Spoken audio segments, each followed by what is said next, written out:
and are committed to helping you make it happen. At DKP & Co Chartered Accountants, we are more than just accountants. We are business advisors, taxation consultants, and strategists that specialise in setting up businesses. We understand the client and give them the very best customised advice and strategies to achieve their goals. Visit our website, dkpco.com.au, or give us a call today on 03 9023 9370. Fast, proactive, personal. That's DKP & Co Chartered Accountants. Are you a professional optimised business? Time to look at Northern Peugeot Bandura to further professionalise your fleet with their updated commercial van range. The team at Northern Peugeot Bandura can help customise your fleet to your business needs. Stock arriving now, so secure your van and beat the rush before the end of financial year madness. Visit northernpeugeot.com.au or call 9119 9008. T&Cs apply.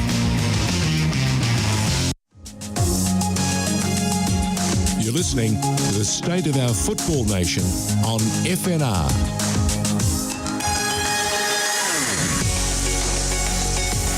Another week, another episode of State of Our Football Nation. George Danikian being joined by Pokuah Frimpong.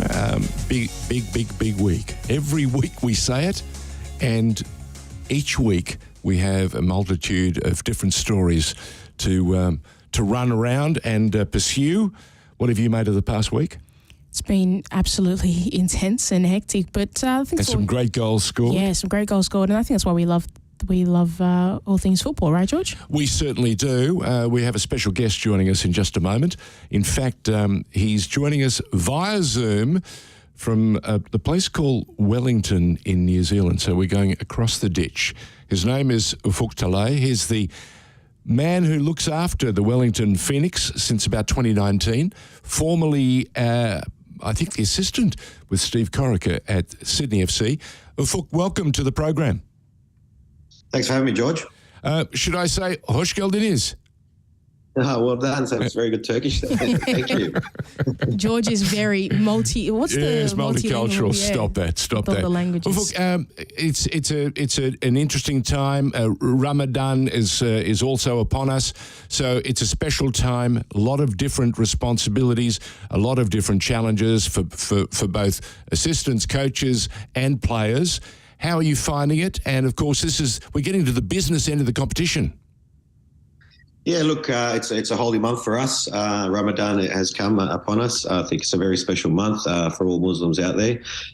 We don't have any issues with that sense with players. You can see in Europe at times they're breaking during the games to break their fast, which is quite special and quite important at the same time. And like you say, we're coming to the business end of the season.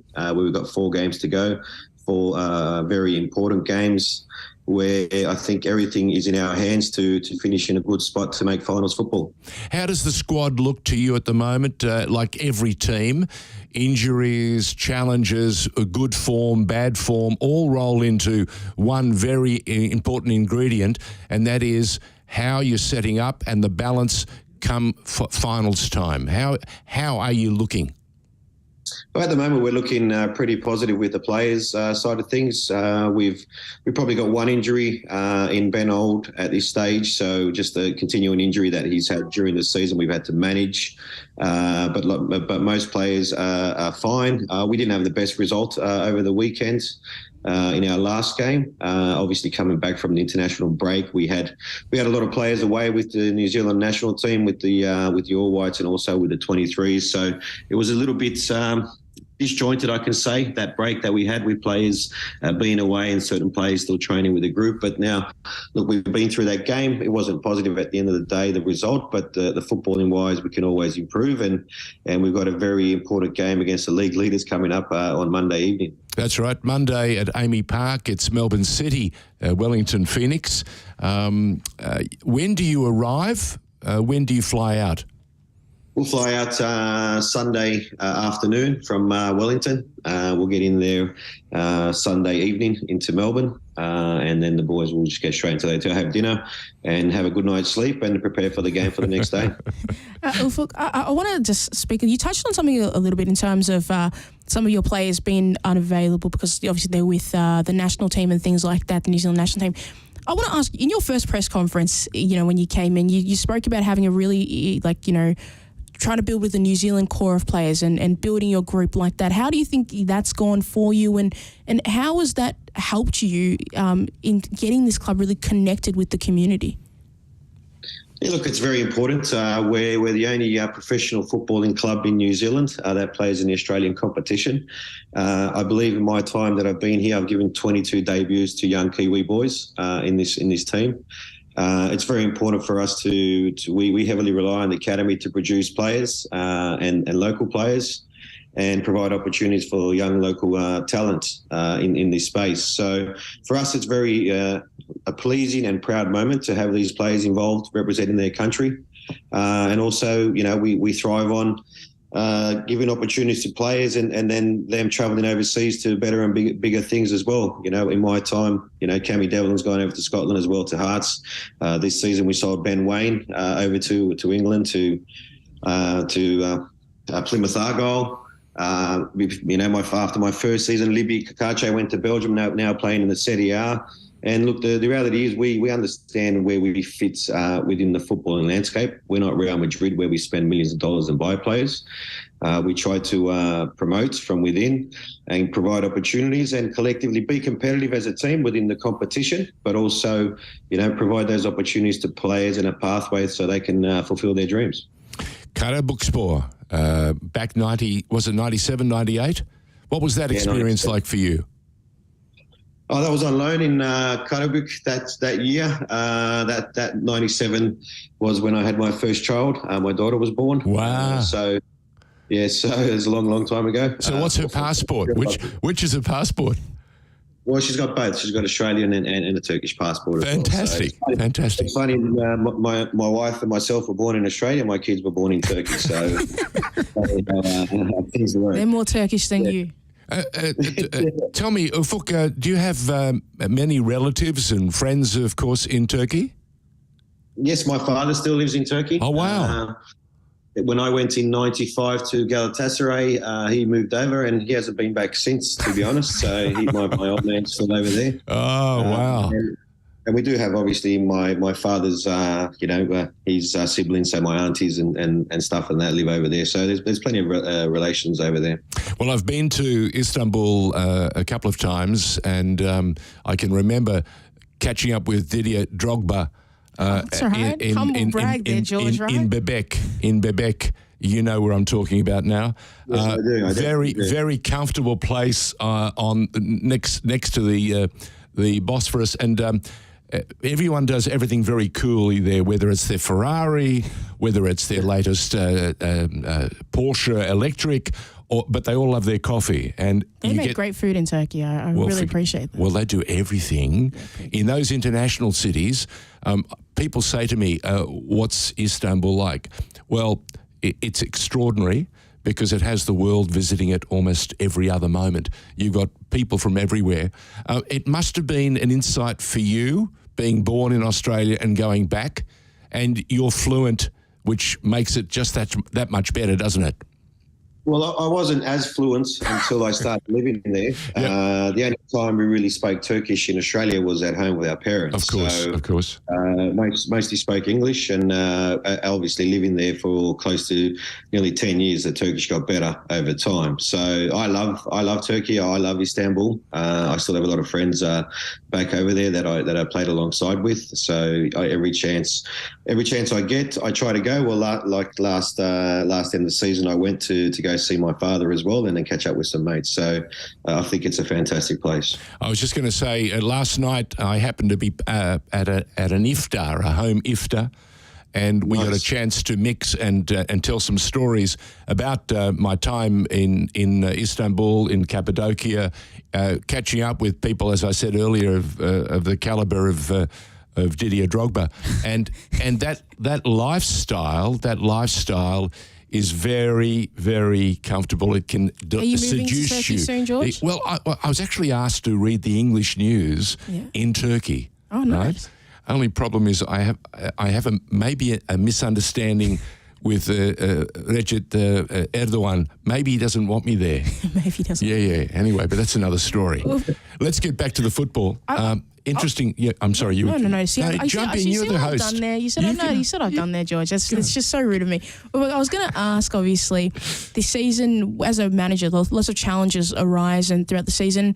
And your side, it's you're in a good place, to make finals and to be really, really competitive. How is it that you, as a manager, go about maintaining morale within the squad in really difficult moments? So obviously, different managers have different styles. How's the way you like to go about that?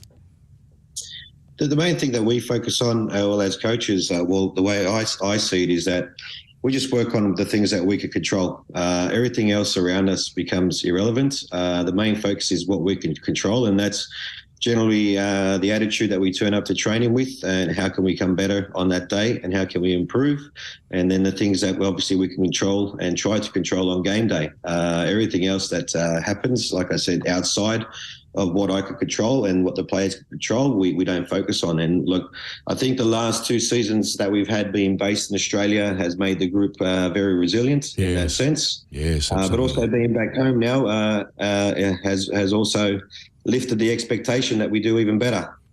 So there's another bit of pressure on those players' shoulders now. We're back at home to be able to perform and win games and play well at the same time. Our special guest on State of Our Football Nation on FNR is Ufuk Talay, the manager of the Wellington Phoenix. Now, you talk about the things that you can control.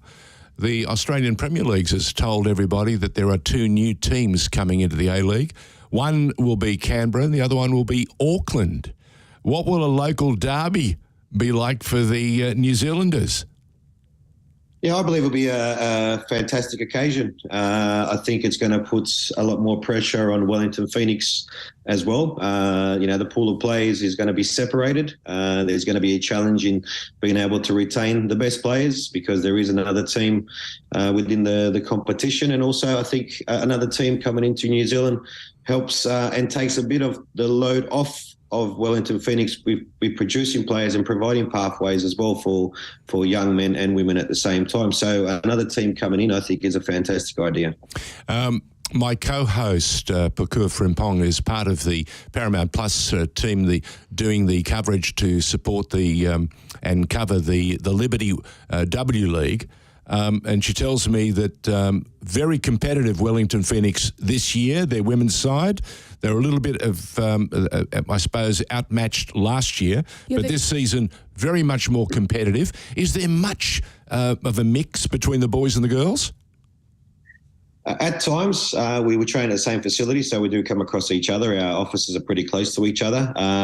But Nat was the head coach, obviously, of the women's team, and she's obviously worked with the players daily. So they would do their own things at times, obviously with their own squad. But look, this is the second season of the ladies being in the competition. I think next season will always be a progression. I think if they can, they've been working around a lot of rules and a lot of things that they weren't able to do. I don't know them all completely, but I think, if they can add a couple of visa players to their roster as well, I think they'll be even better next season. Yeah, they're definitely they're in a tricky spot, Wellington, but, they obviously this season, they finished bottom of the table, but they're a much more competitive side. And they were. Yeah, they were. And then, they bit by bit, you progress and stuff like that.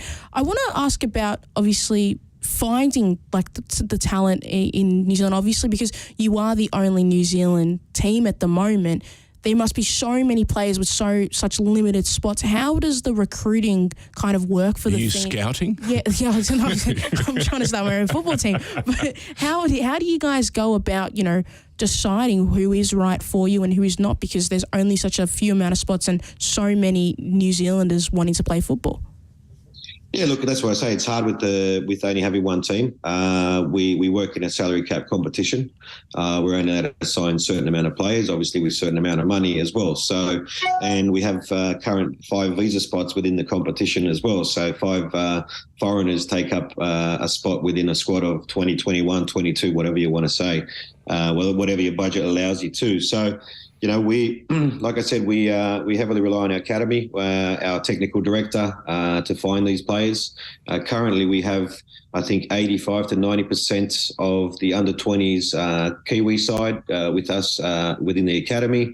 So we try to bring in all the best players that play at the 17s, 20s level for national team into our academy and slowly provide a pathway. Look, the reality is we're always going to miss out on players for whatever reason. Sometimes young players develop a little bit quicker than others. When a player's 15, you think he's not ready, but then a year later he develops, and so and players are sometimes going to leave early to go overseas. So it's not always, we don't go always 100% perfect, but the reality is at this moment, I think the academy does a fantastic job in finding these players, and also now I think this season we've got the women's in the academy as well, and they'll be playing in the local competition, which is very important. Another pathway for the girls in this country. So we're slowly getting there. It's not 100%, but I think the club is heading in the right direction. Ufuk Talay is our special guest on FNR's State of Our Football Nation. We're talking about Wellington Phoenix. We're talking about football. As you know, very, very big year 2023 for Australia and New Zealand. There's a Women's World Cup. Are you feeling it? Is the buzz starting in places like Auckland and Wellington? Yeah, look, I think it's pretty exciting. I think the New Zealand national team, women's team, had a few games here. I think there was quite a big buzz with that happening, and I think as the time gets closer, I think it's going to be a great occasion, a great spectacle. I think it's always an honour to be able to host the World Cup, in your own country. My country is Australia, but also I've been living in New Zealand for a long time, so I see New Zealand as home as well. So I think it's a great honour to be able to have the best talented players playing in front of your own eyes. Ufuk, your football journey, just take us back. When did it start, and was your father one of those very special mentors and people that made a big influence in your life? Yes, my father, I think, spent a lot of time with me. Spent a lot of time down at the park kicking a ball around. For me, when my father used to come home from work, I don't know if you remember, George, the Captain Socceroo VHS cassettes. Yes, I do. We used to make them with a couple of the Captain's Socceroos, Johnny Warren first, and then Paul Wade and a couple of others. They were a special time, my friend, weren't they? Yeah, so my dad would watch those and watch a bit of the skills, and then we go down to the park to work them out, try and try to get me to understand it and do it. And my father was pretty strong-headed. I think we would be there for a couple of hours, in the sense that once he was happy, then it was time to leave. If he wasn't happy, we'd still be down the park. But for me, I think the effort and energy, my family put into me. Also, my wife, I got married very young. So, there's people don't achieve anything unless they have good people around them. And my family was very important to me. And, even if I live for 100 years and carry my dad on my back for 100 years, I still can't repay him for what he's done for me. Bravo. Well said. I want to ask, you speak about the work ethic your dad instilled in you as, when you were young. And I'm assuming, obviously, you carried that through on as a player. Is that something because it's so strong in you, that you have to identify in a player for them to be somebody you want in your squad, that kind of work ethic? Yeah, look, I think the work ethic and just doing the basics of fighting, scratching, willing to do everything to win the game is, I believe, is a given. Maybe not so much with this generation. They still need to be motivated at times to get them over the line. Not all players, some players. Yeah. Young Devlin didn't need too much revving up, did he? Definitely. Some have it on their, they're switched on. They know what they want to achieve. They have a purpose in life, and they know where they want to get to. Sometimes some need a bit of a push or a prod to get there, because they have a talent that some people don't have, and we're the ones that guide them and try to get them to use it more often. within the game, within training. So, look, my passion is there for the game. The game has given a lot to me and my family. And as a coach, you try to instill that into your players and that desire and passion to be successful and obviously get to bigger and better things. You've brought, I thought, great stability to the club when you took over, because there were big questions being raised about where the coach was going, where the old manager had gone, why he had gone. And, of course, you put all that very quickly to bed by just getting in there and doing the job. Where does your contract leave you right now? How many more years do you have on the contract? My contract ends this season. At the end of this season. Yeah, so I've been here. This is my 4th season at Wellington Phoenix. I thoroughly enjoyed the time. I have a lot of gratitude towards the club. They gave me my first opportunity as a head coach.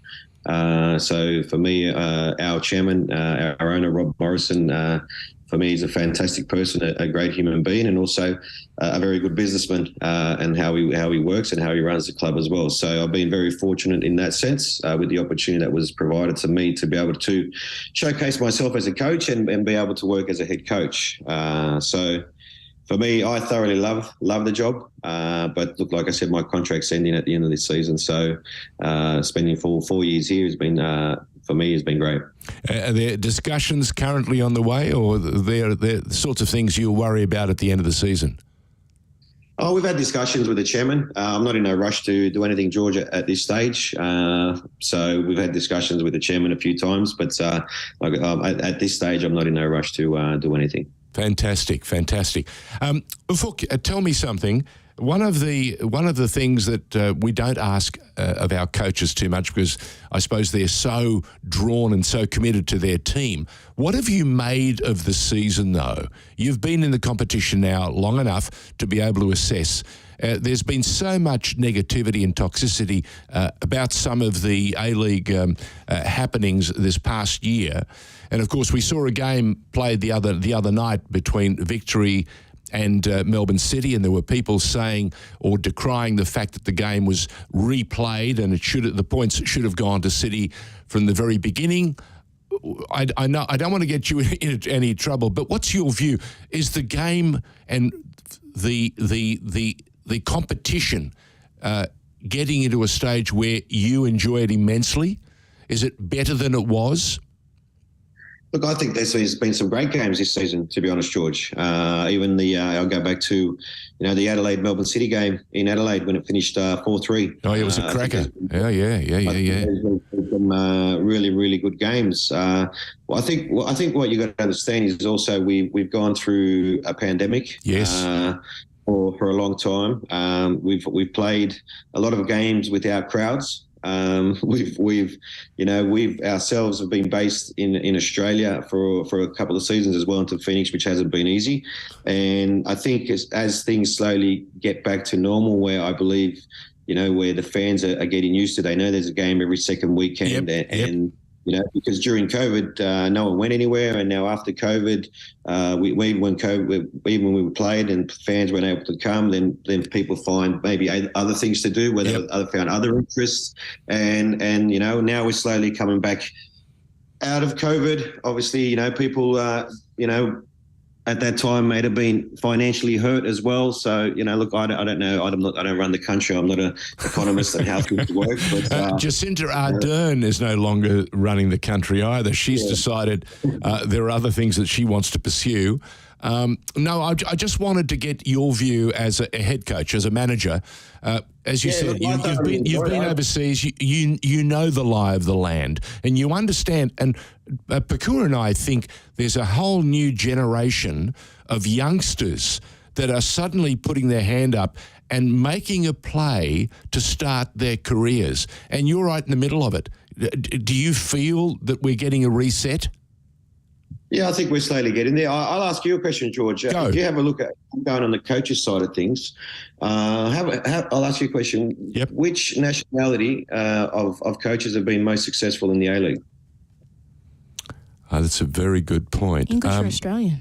Yeah, most of them have been Australian. That's right. From Graham Arnold. We've had, of course, the lone Frenchman who came for the City Football Group. but we've no Australian coaches have predominantly been successful. Young Popovic did a tremendous job. He's struggling to get back. Yeah, Johnny Aloisi. Yeah. I'm thinking we'll go with Australian. We'll lock it in. We'll lock it in. Pokuah and I are going to say Australian. I believe so too. I think the local coaches have been the most successful within the competition, and I believe all the coaches that are currently coaching within the competition. I think we've probably either played with each other in the same team or played against each other at some stage during our careers, and. We obviously don't go into depth of the tactical side of things within the game and how teams set up and how teams play. But, I think obviously we don't have the same resources as a Manchester United or a Liverpool does with maybe four. But you do have technology. But we do. Ufuk, we have technology today that you touched on earlier. It used to be the VHS recorder that gave you access to, some of those drills and training, whatever. But today, we have access to the biggest and best games in the world on demand. That's freaky. You've got young 12-year-olds watching the very best players in the world, pulling up all manner of tricks and a technique that they want to emulate. Does that thrill you or excite you? Definitely, it does. It's more opportunities to watch the best players in the world play, and obviously we have a lot more sports science behind the game as well. Sports science. There's a lot more science behind the game, which helps to get players to a certain level, especially and develop physical attributes in the position that they play on the park, and also be able to manage their loads. So if you know that players are having longer careers. Rather than during our time where players were retiring at 32, 33, now players are going all the way to 40. If you look at Kazu in Japan, he's 50-something now, he's still playing. Fantastic. So Stanley Matthews played English First Division till he was 57. Yeah, there you go. That was a long, long time ago. But there's a lot more opportunities now for players to be able to get better, not just by the coach. I think sometimes young players at times need to take ownership of their own development as well. I want to ask you, obviously, I know there in some sports the relationship between football like fans and like analysts and coaches and sports science is not always a friendly and beautiful relationship. It's adversarial. Yeah, sometimes it can be that. How are you? There was two questions, but how are you in terms of that? Like, are you do you like to lean in on the sports science, or are you a proponent of the sports science will match the eye test? Like that's what you go with. Yeah, the sports science for us is the data is there to back up what we see. And if we don't see it, if we're seeing it wrong, for me, the sports science doesn't dictate the decision that I need to make as a coach with the player. Even the physiotherapy side of things with players with injuries or where it's a very important game that we need a player to be involved in. That's a discussion that we have, and obviously there's a risk v reward at the end of the day. So for us, the data is there to help us be able to manage players and make sure that they're training well and they're meeting the loads, and also fresh enough to be able to play the game on the weekends. So for me, the data is important, but only really to back up what we're seeing or what we're missing with your thinking and strategy. Tell me something, as a manager. Do parents still get in the way? Confuse players by impressing? George. Yes, I know. Impressing on the coach that you need to play my son or my daughter more. Yeah, look, I haven't. It's called interference. It's called interference, Ufuk. Yeah, look, I haven't been at that level for a while, George. But when I did the skill acquisition for New South Wales Football Federation, to be honest, I had the age group 9 through to 12. Oh wow! I was working with those players, and to be honest, my parents were fantastic. I had never any issues. I would catch up with my parents every 3 weeks. and let them know that this is what we're working on. This is what we're trying to achieve, and on the weekend, hopefully they can see the fruits of it within the game. And I believe as long as there is communication with the parents, because parents want to know what their kids are doing, how they are developing, and I believe as long as there is communication with the parents on how their child is going, are they progressing, are they getting better, or are they improving, or do they need to do more stuff or whatever it is, I think the communication is key. And once the communication is there, I think then the parents are probably easier to deal with. Many moons ago, when I was a president of South Melbourne, my coach was the Johnny Anastasiadis, Johnny A. And I remember saying to Johnny, listen, you've got the year. We're not going to bother you. The board's not going to come down on your back. We've decided to give you the reins, and we want you to do your level best. And understand, my other commitment to you is I'm going to keep all the parents off your shoulders. And he looked at me and he smiled, this broad smile. And he said, thank you, President. That's why I asked, Ufuk, because you know full well in this modern age, you've got parents, making long-distance phone calls to Southampton, to Arsenal. Can my son or daughter come in and do a trial mid-season or somewhere?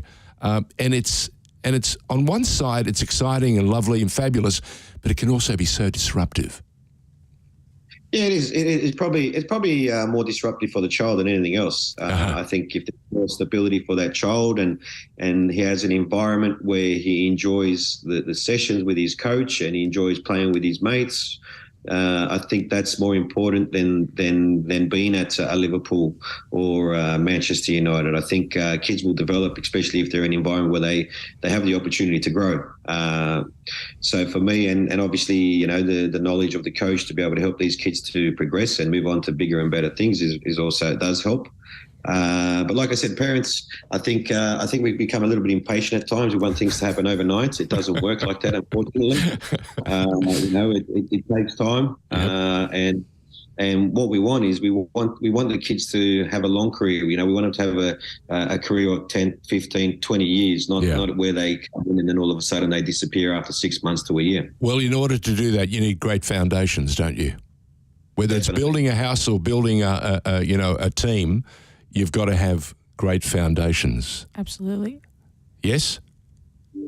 Definitely. If your foundation's weak, it's going to collapse on top of your head, George. So let's not talk about that in Turkey. No. It's been a difficult period. Oh dear. I want to ask you, Ufuk, about you talk about growth, and has there been a player that throughout your time and you've seen their growth, and maybe when you first saw them, you're like, oh, they're going to be a good player, but they've exceeded your expectations and really taken significant steps, not just with the coaching team helping them, but individually taking the time out of their own, schedule and just like really focusing on the little things that you wouldn't even have said, oh, maybe you need to fix this. They've just gone and done it themselves. Yeah, look, I think it's in this level, it's a little bit different in the sense that, unfortunately, we're judged on results on the weekend. Yes. What has been done during the week is irrelevant. People only see the 90 minutes on the weekend and judge us on that. But we have players, and I'll use Sam Sutton. He was a midfielder. We brought him in my first year. He was with the academy. He trained with us for a whole season, but still played for the reserve team. Got no game time with the senior team, but he was also playing as a six. He was left-footed, and we sat down, had a chat with him, and said, "Listen, we see you as a left back, and you know what? We believe we can turn you into a left back, and also make there's not a lot of left backs out there, not a lot of left-footed players that play in that position. So it's an opportunity that we can actually make you have a career within the game for the next 10, 20 years." So he bought into it. We worked with him for another 6 months before we actually gave him game time. He embraced it quite well. No one's the end product. No one can be the end product. Even when you retire, you're not the end product.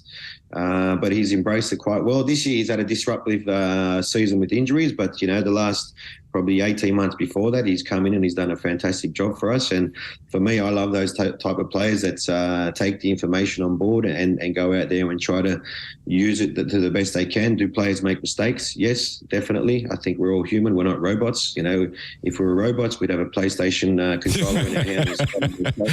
Touche.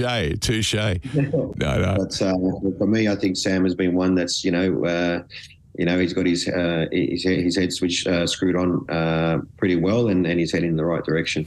Ufuk Talay has been our special guest. Ufuk, I've got to say thank you very, very much for, one, making the commitment to join us and giving us so much time, a chance to talk about Wellington Phoenix, to talk about your career, to talk about your life and your experiences. It means an awful lot to our football audience. Part of what we do at FNR is to tell as many good stories as we possibly can and to broaden the message and to let it stream across the country and across the ditch.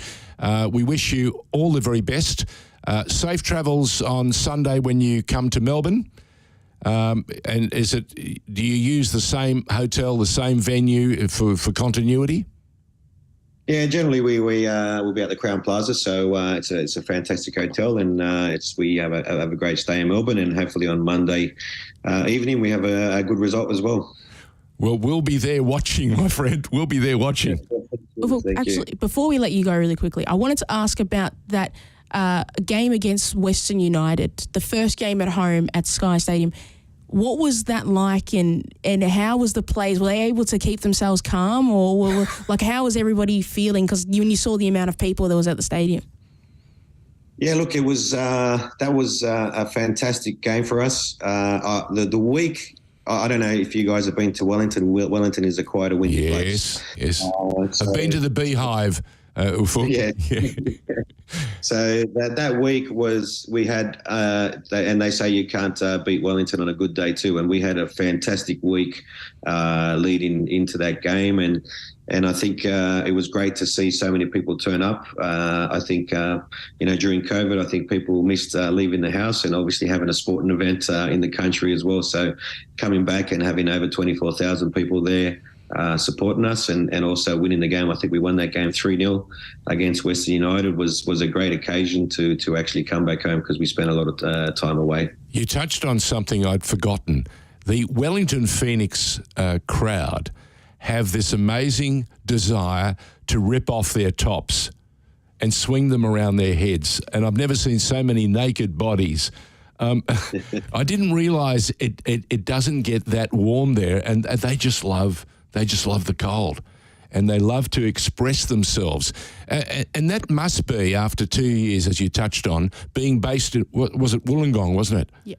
Yeah, first season was Wollongong. The second season we were based in Chatswood. So in Chatswood, how tough was that? It resilient on one side because everyone has to come together to play as one, but my goodness, parents, players with children in New Zealand, and going to school and all of that.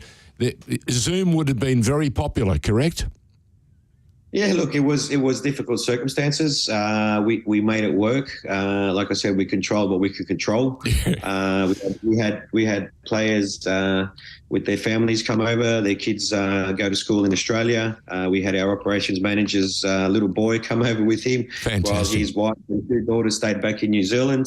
And look, everyone worked hard to make it work. And, it's a situation that's, were we in a bad country? No, we're in a fantastic country like Australia at the end of the day. We could be in worse circumstances. Oh, absolutely. Listen, you've been terrific. Thank you very much for taking the time. Wish you very well for the rest of the season. I think you've done a tremendous job and brought enormous stability to the Wellington Phoenix at a time when the club desperately needed it. And there are, some youngsters. There's a crop of them there. And if you can just take them a little bit further, you might get some tremendous results. Thank you, Ufuk. Thank you. Have a good evening. Thank you. Fantastic.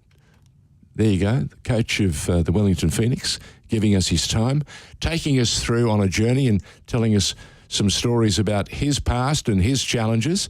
And he's got a big game. They're flying in from Wellington into Melbourne. They're coming in on Sunday, and the game, of course, at Amy Park on the Monday. It's at 4 o'clock. It's the Melbourne City Wellington Phoenix game. Your thoughts? What do you expect on the Monday? I think it's going to be a very close contest. Yep. I don't think it's going to be, either team is going to give either an inch. I think it's going to be close and competitive, and I think we're going to see good football. That's what did you make of the game that started about 500 days ago and was finished only the other day? I think that it's good that we've finished that chapter. Yeah. I think that... Were you happy that it was allowed to play out as it did? Or would you have rather, if you're going to penalise someone, penalise them, yeah? Yeah. Hand out the punishment, make it tough, so that next time everyone knows that it will not be tolerated. Yeah, I think the APL were in a weird situation because obviously nothing of that magnitude had ever happened before. I think I'm okay with the game continuing later, from that. There were a few commentators, Yeah. one very loud one, Yes. telling us that it was appalling and all of this sort of stuff. I have no issue with it, the game, being played ahead because... And what did you make of the final result? I think it was expected. Melbourne City are the better. So what's happened to Victory? You've seen enough. You've watched enough of the football, and you've seen them at the very high point when they've been terrific. What have they lost? Is it a focus? Is there a disenchantment? Is there a malaise that's like a virus that's impacted the club? Or is it just the sort of season that went wrong and whatever they try to do to right it is just too difficult? Yeah, their season didn't start particularly well. Correct. And then obviously we've had the interruptions with the World Cup and obviously when you look at Tony Popovich's track record, there is a certain point in his tenure where the players are kind of like, we've had enough. You mean like Antonio Conte? Yeah, exactly. Tottenham Hotspur? And for those sort of managers, they need to find the right club that understands their mentality, and the club also has that same kind of mentality that goes about it. And I think... What about the same bank account? Yeah, that would, bank account helps too. But no, I think that the players there's not a connection. There's not a connection with the coaches. Something is off. Yep. And... I think they will find that again, Melbourne Victory, but something needs to change. And if it's maybe reconnecting with their fans and figuring out a better system for their fans so the club can move forward from this. Because I think that once that Tom Glover incident happened, the season just went even further, even worse. This game started with Tom Glover again. Yes. It's just he's like a magnet for anything that's happening between those two sides. And I suppose that there's also a point in the season where fans get a chance to vent and showcase their feelings. Yeah. And maybe you think they've had a rethink? Who, the fans? Yeah, the fans. About everything that's gone on. I don't know if they've had a rethink or they've taken a deep breath. Maybe they're taking a deep breath. Okay, which side has impressed you thus far, up until now? In the competition? In the competition. I was loving the Central Coast Mariners for a really long time. Yes. Have they got what it takes to finish? I don't know. To finish with that. They've got the players. I think they've got the players. Yeah. And you and I believe that the coach is tremendous. Yeah. He's a fabulous guy. And he loves the scrap. Yeah, he loves it. But can they finish it? I don't know if they can finish it, but I feel like they get very deep into the finals run. Adelaide, obviously, they're on an absolute high. And we're hearing Carl Viet is getting an extension to his contract, and rightly so. He's one of the funniest managers on the touchline as well. Do you ever see him as a player, or are you too young? No, I was too young. But every time I see him on the touch, he's so... And when I think he had an all access... or something like that. Yes. It was hilarious. I was like, this guy's a comedian. He's so serious but so unserious at the very same time. It's quite funny. Let me tell you, as a player, he was capable of anything. Amazing goals, crazy moments, a little bit of craziness. Yeah. But again, he was there at a really successful time. Adelaide really was combative, really competitive. So he's used to winning. Yeah. And he loves entertainment. And I think he's got the best stage. I think Cooper Stadium is just about it's a great the ground. best ticket in town. It's a lot of fun when it's packed. Yeah, absolutely. And I what I love about this season is like the likes of Adelaide and Central Coast Mariners, because they're just good fun, and that's what I want the A-League to return to. Just good fun, great young players doing really exciting things, because that's really easy to market. Really exciting. let's go through the matches coming up. Yeah. And you give me your yes and no on what we can expect this round of the A-League. And, of course, I'm still hoping that, like you, that Paramount Plus will finally get its stop and rewind button going, because that was promised to us about 12 months ago. So they've got to get it right. Yeah, they've got to get it right. Mind you, I say this, and SBS, if you're watching it on streaming, you can't stop it. You've got to get out of it to get back into it, which is boring. Yeah. So if we're going to bag one, we may as well bag one of the others as well. So go on, look at the round. We've got tomorrow night. We've got Western United taking on Central Coast Mariners. I think that's huge game, very competitive. Western they've got better from the start of the season. Yes, but they had to. They were so poor. They were very, very poor, and just considering where they were last year, I think. Well, they were really hard to beat last year. Yes, very difficult to beat. Very difficult. Every time Western United were playing, Western United 1-0 City, that's what it was. But I think, you know what, I'm going for Western United in this one. Okay, so Western United to beat the Central Coast Mariners. The game is being played where? I believe Amy. Should be. Is it Amy? No, it's a Mars Stadium, wherever. Okay. Mars Stadium. So that's, it's in, it's in Ballarat. That's what they're... so this is an opportunity to give to the Western region of the state a chance to get behind the Western United. I think this will be their second game in Ballarat, because I remember the girls went up there and played. So this will be their second game there. We've also got tomorrow at 5 o'clock, we've got Adelaide taking on Sydney FC.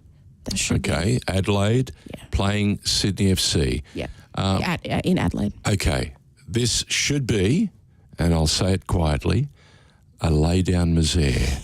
I think Adelaide is too hungry, and at the moment playing some really good football. Sydney capable, yes, but they haven't been consistent enough all year. Am I being fair or unfair? No, I think that's fair. They're in a competitive spot this season.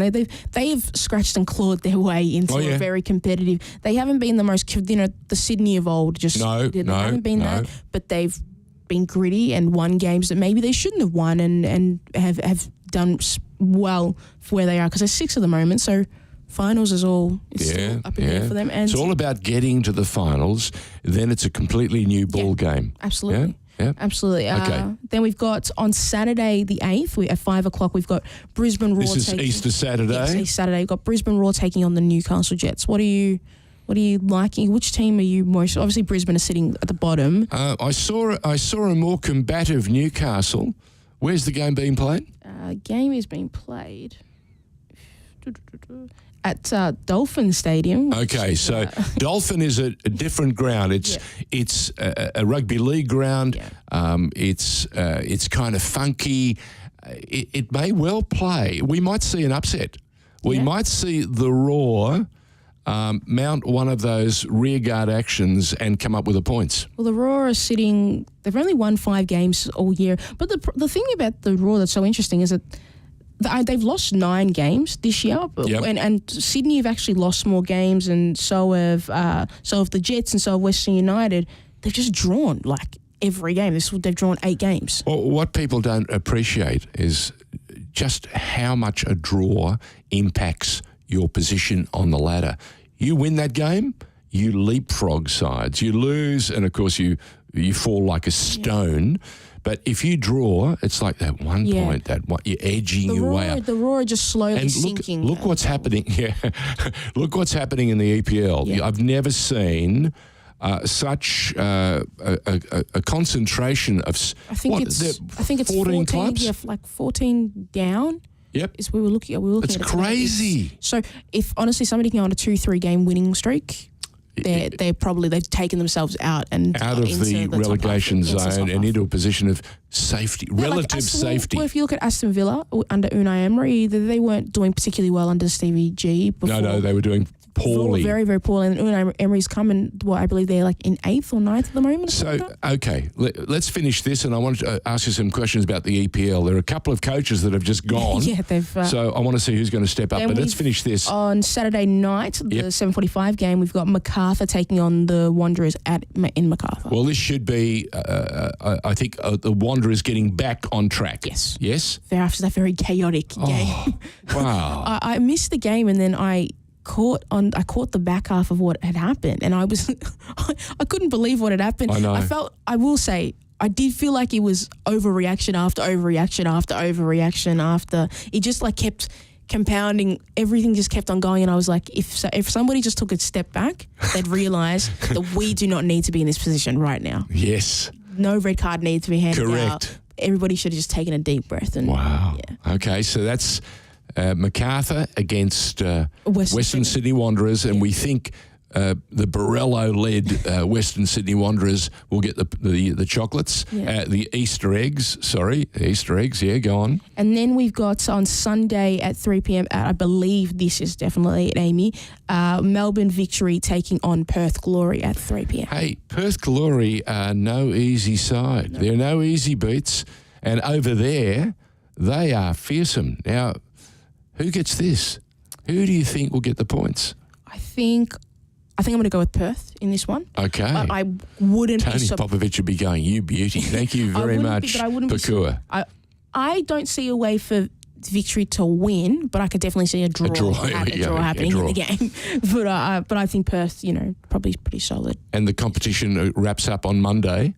Yeah. The public holiday with the game at Amy Park. Yes. It's the Phoenix against the top of the table, Melbourne City, who got up and got the chocolates against Victory the other night. I will say, I think that we start very, very strong and we finish very, very strong. I think the game between Western United and Central Coast is going to be a cracker and pretty pivotal for both of them. And then that City-Wellington game is also going to be a very entertaining game of football as well. Touche. But you know what, George? We've got some really good games happening in Melbourne, and that's what I like.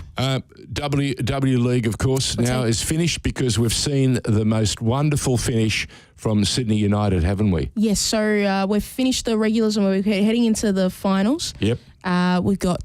Premiers three out of four, is it? Three in a row. Three in a row. It's the first time it's ever happened in the competition, so congratulations to Ante Juric and the squad, because it was... He is a marvel. We must, if we're going to reward people like Pepe and Montemuro I'm talking about, and others who have done a really good job in the past, then we've got to turn around and say that he has been absolutely terrific. Yeah, he has, and he's obviously built a really good system, and that's been able to be replicated season after season with different players at different times, and they're a very difficult side. They are definitely the favourites heading into finals and things like that. But we'll see how they go, and we'll see if he wants to stay, if he's going to stay, or what's... Maybe we should try and speak to him next week. Yeah, speak to Ante. Ante Juric, if you're listening. Ante, we're going to reach out and see if we can get you next week on FNR. But yeah, obviously we've got that break because the Matildas are taking on, I believe, England and Scotland. That's right, yes. Yep, they're taking it up. So see how those Matildas games go. Be interesting to see how they shake up against the world's best. But some players are missing. And then on Saturday the 15th, the first elimination final between Melbourne City and Victory at KC Field. So that's going to be absolutely amazing to watch. It will be. And if we want the City girls to go through, they've actually got to play with that solid back that they haven't been able to deliver all year. It's interesting. This is an elimination final. Last year when they played each other was technically the prelims, but it was a loser goes home situation. Yeah. So we get round 2 of that this year, and we'll see how that's going to be. Jeff Hopkins' side narrowly making it into finals, courtesy of Melbourne City actually doing them a favour and drawing with Canberra United. So we'll see how that game goes. And then on the Sunday, on the 16th, Sydney are taking on Western United, and winner heads into the finals. Okay, before we wrap up another episode of State of Our Football Nation, let's look across, not the ditch, but across to the EPL, the English Premier League. We notice a little bit further north, Scotland, Celtic and Ange Postecoglou doing fabulous things. Looks like another magic season coming up. And hasn't he turned the fortunes of that club around? He has. And legendary status now is not good enough anymore. We're into that pantheon of gods, football gods, and Ange is just kicking goals each and every week. Well, every time someone gets sacked, is Ange Postecoglou going to head into that job? That's the other thing. There have been a number of, was it 13 dismissals? Oh, like 13 or 14 or something like that. 13, well, maybe you know something, I don't know. No, I definitely don't. But already we've seen 13 coaches in one of the fiercest competitions in the world. Talk about results driven. Yeah. We've seen. What did you make of West Ham? Is David Moyes going to stay? No, I think Dave Moyes stays. I think he stays. What happened this morning? 5-1, a calamity. It is, but Newcastle are certainly on the up. They've done. They've got a sniff now, as has Brighton. We're going to see the most extraordinary battle for the top four. Yes. And I'm afraid that my side may be one of the also-rans. Well, Brighton have got 2 games. Yes, I know. Hand, so it's, yeah, don't remind me. Sorry. Remind me. Well, we've had our chances. You have. I was reliably informed only the other day. We've dropped 10 points in the last 10 games alone. Now, if we had not dropped those points, we'd be clear third. Yes, you would be. So again, you've got to come back. No. The results make a huge difference, and draws are not good enough. You've got to win. They're not. And I think that, do you know, for one of the first times in the time that I've been following the Premier League, Yep. the race for finishing first or fourth, that Yep. whole race. Yep. And the race for the bottom, I've never been this competitive in the entire time that I've cared about, like actively been supporting the Prem or just football in general. Sure. So it's so fascinating. I'm always looking like, wait, who's got the draw? Who's done this? What's the math? Where do we need to go? And not only that, we've seen Southampton at the bottom pull off some amazing upsets, right? Yeah. Leeds have done it. Who else is at the bottom 3? So at the moment we've got Southampton at the 20th, Leicester 19th, and Bournemouth 18th. Leicester. Now, okay, I cannot believe Leicester have fallen like a stone from where they were at the beginning of the season. Yeah. I understand the penalty the club went through when they lost their owner. Yes, and was killed in that helicopter crash. And also COVID killed essentially the financial system that Leicester had set up. Because obviously they are based with an airline, and obviously there's no money coming in, so it's hard with all their players and struggling. But I also think that maybe they should have made the decision on Brendan Rodgers a little bit earlier, maybe, but they also are just in a really weird spot of some of their best players were leaving, and maybe Brendan Rodgers' message just wasn't sinking in enough. That's a good point. But but Leicester's time in the Premier League recently has been phenomenal. They've won a league, they've won the FA Cup. They created history when they won the competition. I think Leicester are too good to go down. I think that they will get enough points because. But look at that. They've got how many games have they played? They're on 29 games, and they've got 25 well, if they've played 29 games, the side that has room to manoeuvre is... it's actually West Ham. It's West Ham. Okay, so they've got 1 or 2 games in hand. Yeah. And they've also, at times, they've looked amazing. Yeah. And yet they cannot score enough goals, which at the end of the day is the secret to playing football. Yes, it is certainly the secret. There's a reason why they put the net there. You've got to put the ball in the back of the net.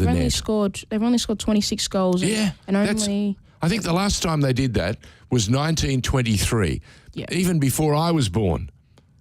Yeah, you didn't like that, did you? No. It just went straight over your head. Just a little bit. But no, do you know what, George? It could be quite interesting about this Leicester gig. If Graham Potter is to get it, he will have got 3. He'd have 3 I'm just saying, he would have had 3 head coaching jobs in the Prem in the span of 1 season. Wow. Crazy stuff. Yeah. That's almost our call. Time for us to get out of here. Just a reminder that for those who are marking Easter this weekend, make it a safe one. A lot of people out on the roads, drive carefully.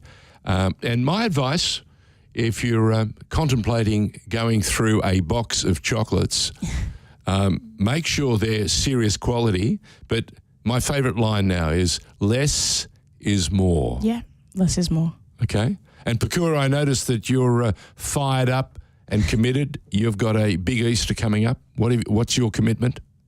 You got a brand new gig. You can tell me about this. We can tell them, can't we? Oh, no, I'm just doing some content creation for the So APLs. content creator extraordinaire. No, I wouldn't say extraordinaire, just a fun gig that I've doing with the APL today. Okay. So that's very good. And by the way, your favourite button, I believe, on any machine these days is save.